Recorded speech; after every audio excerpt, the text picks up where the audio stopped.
والصلاة والسلام على رسول الله وعلى آله وصحبه أجمعين أما بعد أعوذ بالله من الشيطان الرجيم بسم الله الرحمن الرحيم رب اشرح لي صدري ويسر لي أمري واحلل عقدة من لساني يفقهوا قولي বাংলাদেশ জামাত ইসলামী ঐতিহ্যবাহী দিনাজপুর জেলা শাখা কর্তৃক আয়োজিত আজকের এই বিশাল কর্মী সম্মেলনের সম্মানিত সভাপতি বাংলাদেশ জামাত ইসলামী দিনাজপুর জেলা শাখার সম্মানিত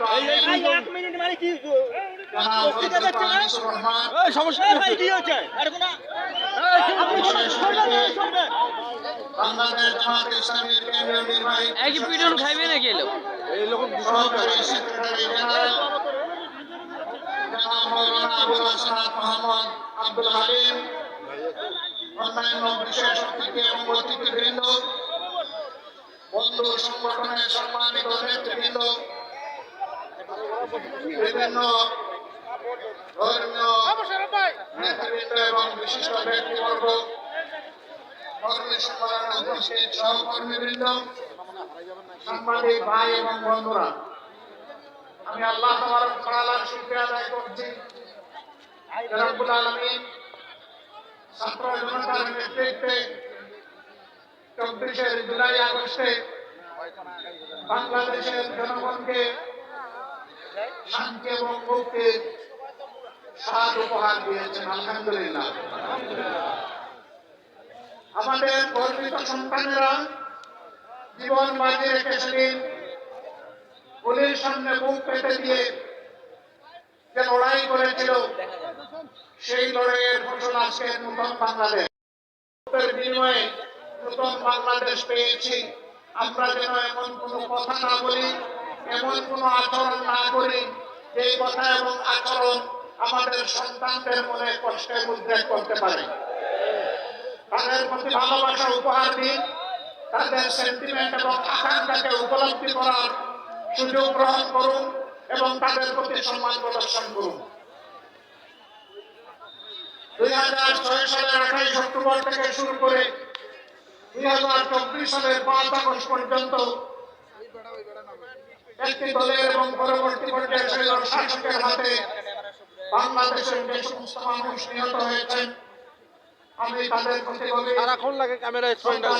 করছি, মাহমুদের দরবারে দোয়া করছি আল্লাহ যেন তাদেরকে শহীদ হিসাবে কবুল করেন। যারা আহত এবং পঙ্গু হয়েছেন তাদের প্রতি শ্রদ্ধা এবং সহানুভূতি জ্ঞাপন করছি। আল্লাহ তাআলার দরবারে দোয়া করে আল্লাহ তাদেরকে সুস্থতা পরিপূর্ণ নিয়ামত দান করুন। দিনাজপুরবাসী, সহকর্মী ভাই এবং বোনেরা, আপনারা বড় মজলুম ছিলেন, পুরো সংগঠনটাই মজলুম ছিল। আমাদের শিষ্য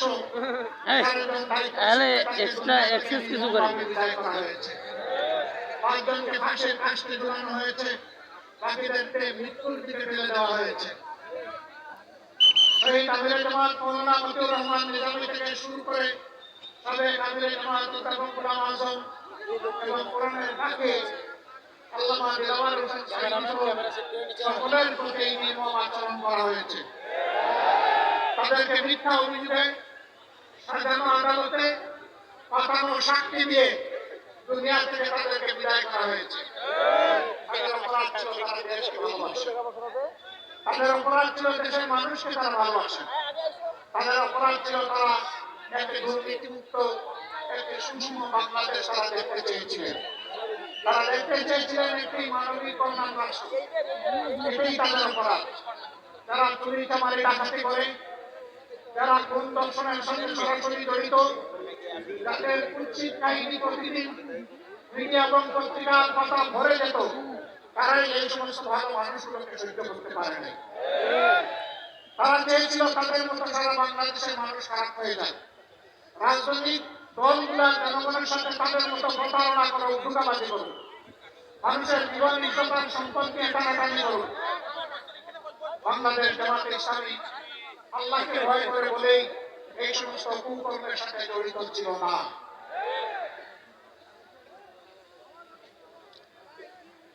বাংলাদেশের সব কয়েকটি কার্যালয় আমাদের বন্ধ করে দিয়েছিল, আমাদের দলের নিবন্ধন কেড়ে নিয়েছে, আমাদেরকে নিষিদ্ধ করেছে, আমাদেরকে দফায় দফায় মামলা দিয়ে লক্ষ লক্ষ সহকর্মীকে, ভাই বোনদেরকে, কুলের শিশুকে পর্যন্ত তারা জেলে নিক্ষেপ করেছে।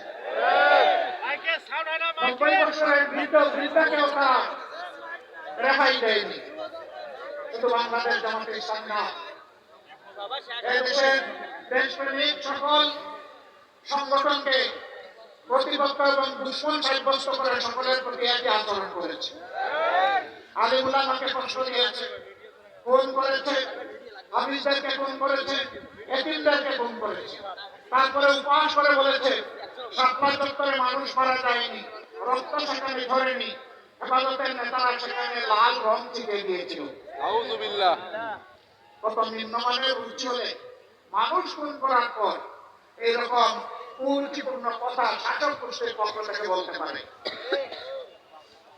সম্মানিত ভাই ও বোনেরা, আপনারা শান্তিতে নিজের ঘর বাড়িতে থাকতে পারেন নাই, পেশাগত দায়িত্ব পালন করতে পারেন নাই, ছোটখাটো ব্যবসা করতে পারেন নাই, সংস্কৃতি সমাজে চলাফেরা করতে পারেন নাই। আমরা কি আফ্রিকার জঙ্গল থেকে এসেছি? আল্লাহ তাআলা এই দেশের মাটিতে আমাদেরকে জন্ম দিয়েছিলেন। কেন এই অবস্থা কেন হয়েছিল? তাদের এই অবস্থা কেন হয়েছিল আমি আগেই জবাব দিয়েছি। তারা ধারণা করেছিল নেতৃবৃন্দকে খুন করে, কর্মীদেরকে খুন এবং গুম করে, পঙ্গু করে, জেলে দিয়ে, ভয় দেখিয়ে এই সংগঠনকে তারা স্তব্ধ করে দিয়ে মাটির নিচে পাঠিয়ে দেবে।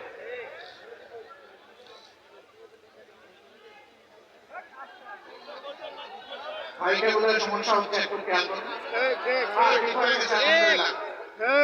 যাদের একটু কম শুনবেন তারা একটু ধৈর্য ধরে একটু অপেক্ষা করেন। সম্মানিত ভাইরা, এরকম একটি তাণ্ডব জাতির উপর দিয়ে তারা চালিয়েছিলেন।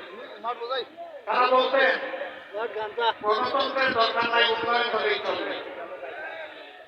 উন্নয়ন করতে গিয়ে তারা কি করেছে? তারা রবার বদলে বাস করে,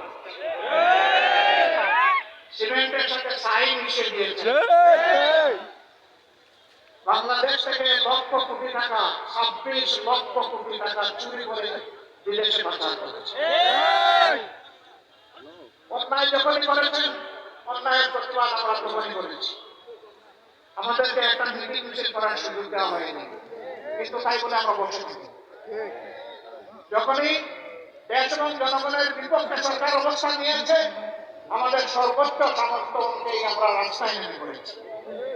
আমরা যখনই একটা মিছিল করতাম, আমরা বুঝতাম আজকে আমাদের কয়েকটা লোক গুম হতে পারে, এখান থেকে ধরে নিয়ে গুম করে ফেলতে পারে, গুলি করে পঙ্গু বানিয়ে ফেলতে পারে, মামলা দিয়ে জেলে নিতে পারে।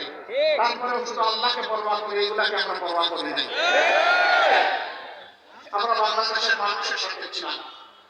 যেখানে খরা দুর্ভিক্ষ, যেখানে বন্যার খাবার, যেখানে বিভিন্ন ধরনের প্রাকৃতিক বিপর্যয় এসেছে, একটা মজলুম সংগঠন হয়েও সবার আগে মানবিক দায়িত্ব পালনের জন্য আমরা আমাদের ভাই বোনদের কাছে পৌঁছে গেছি।